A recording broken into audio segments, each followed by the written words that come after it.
Hello দর্শক শ্রোতা, আসসালামু আলাইকুম। আশা করি সকলেই ভালো আছেন। দর্শক শ্রোতা, আজকের ভিডিওর মাধ্যমে আমি আপনাদেরকে টেলিগ্রামের খুবই গুরুত্বপূর্ণ ৫টা সেটিংস সম্পর্কে ধারণা দেবো, যেগুলো একজন টেলিগ্রাম ইউজার হিসেবে অবশ্যই আপনার জানা দরকার। তো এইজন্য আপনারা সরাসরি চলে যাবেন হচ্ছে টেলিগ্রাম অ্যাপসে। আমি অবশ্যই বলে রাখি, আপনারা টেলিগ্রাম অ্যাপসটাকে কিন্তু আপডেট দিয়ে নিবেন, তাহলে কিন্তু এই সেটিংসগুলো পাবেন, নাহলে কিন্তু পাবেন না। তো যাই হোক, আমরা প্রথমত হচ্ছে টেলিগ্রাম অ্যাপসটাকে ওপেন করে নিলাম। দেন আমরা এপাশে কর্নারে পেয়ে যাব, উপরে আপনারা দেখতে পাচ্ছেন এখানে কিন্তু 3 লাইন বা 3 ডট রয়েছে। এটার উপর একটা ক্লিক করতে হবে। দেন আপনারা এপাশে স্ক্রল করে নিচে আসবেন, অথবা আপনাদের সামনে সরাসরি এরকম সেটিংস এর অপশনটা দেখাবে, এটার উপর একটা ট্যাপ করে দিবেন। দেন আপনাদের সামনে অনেকগুলো সেটিংস থাকবে, তার মধ্যে আপনারা এখানে পাবেন প্রাইভেসি অ্যান্ড সিকিউরিটির একটা অপশন। জাস্ট এটার উপর একটা ট্যাপ করুন। দেন আপনাদের সামনে সিকিউরিটি এই অপশনটার মধ্যে কিন্তু মোটামুটি 5টা এখানে সেটিংস রয়েছে, যেগুলো সম্পর্কে আপনাদেরকে জানাবো। এগুলো কিন্তু খুবই গুরুত্বপূর্ণ। তো প্রথমত আমরা যেটা পাচ্ছি সেটা হলো two step verification. Two step ভেরিফিকেশনের সাথে অলরেডি কিন্তু আমরা সবাই পরিচিত। এর কারণ হলো, অন্যান্য যে সকল সোশ্যাল মিডিয়াগুলো রয়েছে সব জায়গায় কিন্তু এই টু স্টেপ ভেরিফিকেশনটা চালু হয়েছে অলরেডি। তো ফার্স্ট টাইম আমরা কি করব, এটার উপর একটা ট্যাপ করব। দেন এখান থেকে আমরা সেট এ পাসওয়ার্ড, এটার উপর একটা ক্লিক করতে হবে। দেন আমরা এখান থেকে একটা পাসওয়ার্ড সেট করে দেবো। তো আপনাদের দেখানোর জন্য আমি একটা ডেমো হিসেবে দিয়ে দিচ্ছি এই একটা পাসওয়ার্ড আপনাদের দিয়ে, এখানে অ্যারো চিহ্নের উপরে ট্যাপ করলাম। দেন আবার ওই পাসওয়ার্ডটা পুনরায় দিতে হবে। তো আমি পুনরায় পাসওয়ার্ডটা দিয়ে এখানে ক্লিক করে দিলাম, এবং এখান থেকে আমি হিন্টের জায়গায় কিছু দিচ্ছি না, জাস্ট স্কিপ করে দেবো। তো স্কিপ করে দেওয়ার পরে এখানে আপনাকে একটা ইমেল অ্যাড্রেস দিতে হবে। তো আমি এখানে একটা ইমেল অ্যাড্রেস মোটামুটি দিয়ে দিচ্ছি। তো সিম্পলি হচ্ছে একটা ইমেল অ্যাড্রেস দিয়ে দিলাম, যেটা হচ্ছে আপনার কাজে লাগে, অথবা ফোন নাম্বার মনে আছে, পাসওয়ার্ড মনে আছে, এরকম একটা ইমেল অ্যাড্রেস কিন্তু অবশ্যই আপনারা দিয়ে দিবেন, নাহলে কিন্তু পরবর্তীতে প্রবলেমে পড়তে হবে ভাই। তো আমি এখানে একটা ইমেল অ্যাড্রেস মোটামুটি এখানে দিয়ে দিলাম, এবং এইটা অবশ্যই কিন্তু একটা সেভ ইমেল হতে হবে, ফোন নাম্বার দ্বারা ভেরিফাইড হতে হবে, নইলে কিন্তু ভাই অন্য ধরনের অনেক প্রবলেমে পড়বেন আপনারা। তো আমি মোটামুটি এখানে দিয়ে দিলাম, আমারটা দেওয়া শেষ হয়ে গেল। এরপর আমি এখান থেকে জাস্ট কি করব, এই যে অ্যারো চিহ্ন দেখতে পাচ্ছেন, এটার উপরে একটা টাচ করে দেবো। যখন এটার উপরে একটা টাচ করব, তারপরে এখানে কিন্তু আপনারা দেখতে পাচ্ছেন যে একটা কোড পাঠানো হবে আপনার ইমেলটাকে ভেরিফাই করার জন্য, ঠিক আছে? তো আপনারা চাইলে এই কোডটা দিতে পারেন। আমি একটু ওয়েট করব, এবং অবশ্যই এখানে লেখাটা কিন্তু আপনারা পড়বেন। এখানে কি বলছে, verification code to complete two step verification, check your email, or also don't forget to check spam folder. তো আমরা কি করব, এখন এখান থেকে কেটে বেরিয়ে যাব, সরাসরি যেখানে যাব সেটা হচ্ছে আমাদের জিমেইলে। আমি সরাসরি হচ্ছে জিমেইল অ্যাপসটাকে ওপেন করে নেব সিম্পলি। তো জিমেইল অ্যাপসটার উপরে একটা ট্যাপ দিয়ে দিলাম। দেন আমাদের সামনে কিন্তু জিমেইলটা চলে আসলো। তারপর আমরা এই পাশে কর্নারে গিয়ে যেই জিমেইলটা আমরা দিয়েছি সেই জিমেইলটাকে এখানে লগ ইন করবো। তো আমি এখানে আমার ওই জিমেইলটাকে লগ ইন করে নিলাম, এবং এখানে আপনারা দেখতে পাচ্ছেন যে টেলিগ্রাম কোডটা দেখাচ্ছে। তো আমি টেলিগ্রাম কোডটা নিয়ে সরাসরি ওইখানে দিয়ে দেবো, ঠিক আছে?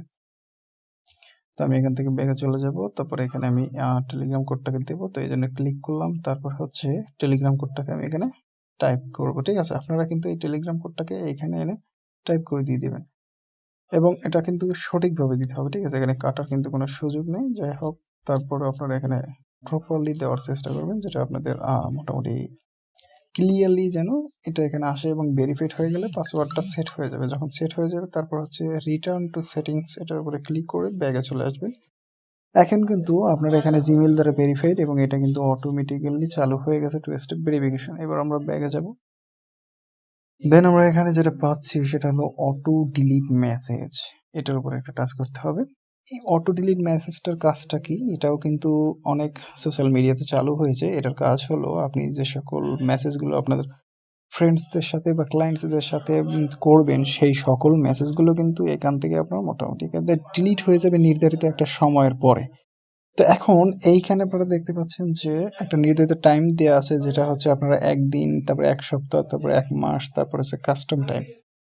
আপনি এখানে দিতে পারবেন। তো সেট এ কাস্টম টাইমের উপরে যখন ক্লিক করবেন, তো সেক্ষেত্রে আপনারা এখানে দেখতে পারবেন হচ্ছে ১ বছর, সর্বোচ্চ ১ বছর থাকবে, তারপরে ডিলিট হয়ে যাবে। তো আমি এটাকে সচরাচর সবসময় ১ মাস দিয়ে এবং এনেবল করে দিই। যাতে করে কি হয়, আমার ১ মাস পর পরে আমি যে সকল কথাবার্তা বলি আমাদের ফ্রেন্ডসদের সাথে বা আমাদের ক্লায়েন্টদের সাথে, সেগুলো অটোমেটিক্যালি ডিলিট হয়ে যাবে। এরপরে এটা তো এনেবল হয়ে গেল, আমরা এবার ব্যাকে চলে যাই। নেক্সট যে ইম্পর্টেন্ট সেটিংসটা, সেটা হলো এখানে দেখতে পাচ্ছেন পাসকোড বলে একটা কথা রয়েছে, এটার উপর একটা ক্লিক করতে হবে। পাসকোড জিনিসটা হলো, আমরা মোবাইল ফোনে যেরকম একটা পিন কোড ব্যবহার করি না, ৪ ডিজিটের, ঠিক ওরকম।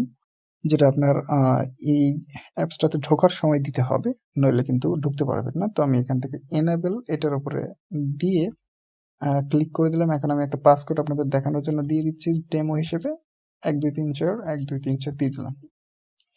তো এখন আমার পাসকোডটা কিন্তু চালু হয়ে গেছে। এখানে একটা সেটিংস কিন্তু অটোমেটিক্যালি চালু হয়েছে, যেটা হলো অটো লক। এবং আমি যখন অ্যাপসটা থেকে বেরিয়ে যাব, তারপরে এটা কতক্ষণের লক হবে এখানে কিন্তু দেখা যাচ্ছে অন আওয়ার সেট করা আছে। আমি চাচ্ছি যে এটা আমি নিজে সেট করব এবং আরো কম টাইম হবে, তো এই জন্য একটা ক্লিক করলাম। দেন এখান থেকে একদম আমি এখানে এসে 1 মিনিট সেট করে দেবো, ঠিক আছে। তারপর এখানে ডানে প্রেস করে দেবো, যাতে করে হচ্ছে আমি এটা থেকে অ্যাপসটা থেকে বের হওয়ার পরই 1 মিনিটের মধ্যে যেন অ্যাপসটা লক হয়ে যায়। ক্লিয়ারলি আশা করি বুঝতে পেরেছেন পাসকোড জিনিসটা কি। নেক্সট যেটা হচ্ছে ব্লক ইউজার, এটার উপর একটা টাচ করতে হবে। দেন আপনারা এখানে যে সকল ইউজারদেরকে ব্লক করবেন তারা কিন্তু এখানে শো হবে। আমি আপনাদেরকে ডেমো হিসেবে একটা দেখাচ্ছি, সেজন্য এখানে প্লাস আইকন দেখতে পাচ্ছেন, এটার উপর একটা ট্যাপ করুন। তারপরে আমি এখান থেকে ধরুন এই যে সেটিংসটা দেখতে, এই যে ফ্রেন্ডটা রয়েছে আমার, এই ফ্রেন্ডটাকে আমি এখান থেকে ব্লক করবো। তো আমি এটার উপরে ট্যাপ করে দিলাম অ্যান্ড ব্লক দ্য ইউজার, এটার উপরে ট্যাপ করে দিলে আমার এই ইউজারটা ব্লক হয়ে গেল, ঠিক আছে। এবার আপনি যখন ব্লক ইউজারদেরকে খুঁজতে আসবেন, তখন আপনি যখন এইখানে ব্লক ইউজারে চলে আসবেন, এখানে দেখতে পাবেন যে ব্লক ইউজার সেটিংসটার মধ্যে এখানে কিন্তু দেখাচ্ছে কে ব্লক রয়েছে। এবার আপনি আনব্লক করতে চাইলে এখানে ক্লিক করতে পারেন। তো আমি ট্যাপ করে দিলাম, দেন এখান থেকে আনব্লক করে দিলে বাস কাজ শেষ। নেক্সট যে গুরুত্বপূর্ণ সেটিংসটা আমাদের এখানে এসেছে সেটা হলো দর্শক শ্রোতা, এ পাশে দেখতে পাচ্ছেন যে ডিভাইস বলে একটা কথা রয়েছে। দেখুন ডিভাইস জিনিসটা আসলে কি, তো এটার উপর একটা ট্যাপ করব। তো দেখেন আপনি দেখতে পাবেন যে যে সকল ডিভাইসে আপনার এই টেলিগ্রাম অ্যাকাউন্টটা লগ ইন হয়েছিল ইতিমধ্যে এর আগে, এবং এটা গত 6 মাসের রিপোর্ট, ঠিক আছে। যে গত 6 মাস যাবত আপনার যে সকল ডিভাইসে লগ ইন ছিল সেটা কিন্তু এখানে দেখাবে। এবং এখান থেকে আপনার যদি আনএক্সপেক্টেড কোনো ডিভাইস থাকে, অর্থাৎ আপনার পরিচিত নয় এরকম কোনো ডিভাইস, আপনার মোবাইল ফোনের মডেল তো আপনার জানা, এবং আপনি যদি কোনো অন্য কোনো কম্পিউটারে চালিয়ে থাকেন, সেটা তো এখানে শো হবে, আপনি জানেন কোথায় কোথায় লগ ইন করেছিলেন। কিন্তু এরকম যদি হয় যেটা আপনি চেনেন না, তাহলে সেখান থেকে লগ আউট কীভাবে করতে হবে? তো এখান থেকে ওটার উপরে ট্যাপ দিতে হবে, যে কোনো মানে অ্যাপসের। ধরুন আমার এটা অপরিচিত একটা ডিভাইস, তো আমি এটার উপরে একটা ট্যাপ দেবো। দেন এখান থেকে আমি এই যে টার্মিনেট সিজন, এটার উপরে ক্লিক করে তারপর টার্মিনেটে ক্লিক করে দিলাম। তার মানে হচ্ছে যে এখন এই অ্যাপসটাতে আর আমার অ্যাকাউন্টটা মানে এই এক যে ডিভাইস রয়েছে, ডিভাইসটাতে আমার অ্যাকাউন্টটার লগ ইন থাকবে না। ক্লিয়ারলি আপনারা বুঝতে পেরেছেন যে কিভাবে এটা করতে হবে। এবং এখানে উপরে আরেকটা অপশন দেখতে পাচ্ছেন, লিঙ্ক টু ডেস্কটপ। এখন আপনি চাইলে আপনার এই অ্যাকাউন্টটাই মোবাইলেও চালাতে পারবেন, আবার ডেস্কটপেও শেয়ার করে চালাতে পারবেন, ঠিক আছে। সেজন্য আপনাকে লিঙ্ক ডিভাইসের উপরে ক্লিক করতে হবে। ক্লিক করার সাথে সাথে যখন আপনি হোয়াইল ইউজিং দিস অ্যাপ বা পারমিশন দিবেন, তারপরে এখান থেকে আপনি স্ক্যান করলে, স্ক্যান কোড যখন আসবে তখন স্ক্যান করে নিলে আপনি যে কোনো একটা ডিভাইসের মাধ্যমে আপনার এই অ্যাপসটাকে ইউজ করতে পারবেন। আশা করি ক্লিয়ারলি বুঝতে পেরেছেন। তো দর্শক শ্রোতা, এই ছিল আজকের ভিডিওটা, এবং আশা করবো আপনাদের ভিডিওটা ভালো লাগবে। যদি ভিডিওটা ভালো লাগে অবশ্যই অবশ্যই আমার চ্যানেলটাকে সাবস্ক্রাইব করবেন এবং পরবর্তী ভিডিওর জন্য আমাদের সাথে জুড়ে থাকবেন। ধন্যবাদ সকলকে।